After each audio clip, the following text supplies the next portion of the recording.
Hi, with college application season coming in around the corner, it's important for students to know what type of funding options are made available to them to pay off higher education.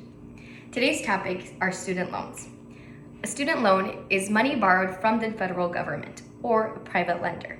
This money is used to pay off things like tuition, costs of school supplies, books, any other living expenses that has to do with higher education.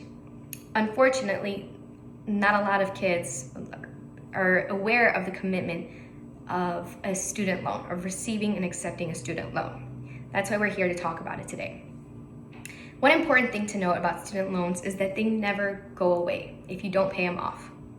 So, first of all, a student, for example, a loan from for a credit card, for a car, all of these, the difference between these and for a student loan is that the credit card loan, the car loan, those will eventually can go away if you declare bankruptcy. After a certain time of declaring bankruptcy, those loans will go away and you won't be required to pay them anymore. Unfortunately, with student loans, even though you declare bankruptcy, you still are required to pay for them. That's an extreme situation to show how important it is to actually have to eventually pay it off. Although it's a viable option, and often an appealing one for students to help fill in those gaps, it could be detrimental to whatever future plans you may have. Another thing is that sometimes students get a federal grant confused with a federal student loan.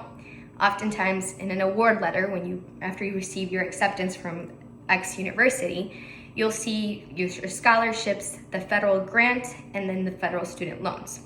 The difference between a federal grant and a federal student loan is that the federal grants are actually scholarships from the federal government. You are not required at all to pay those back. A federal student loan, eventually, it accumulates interest, and granted, it's not as high as a private lender, but it does have an interest rate, and if you fail to pay those, there can be some consequences. For example, if after 90 days, your student loan is not paid off, there could be some other, delinquency charges with that. And to more extreme situations, if it goes to default from not having paid it for a while, it could affect you in your employers. Your employers could also be required to hold back money from your paychecks and whatnot. Again, these are extreme situations, but oftentimes students feel like that's the better option, but unfortunately they do have consequences, and scholarships are always the best way to go.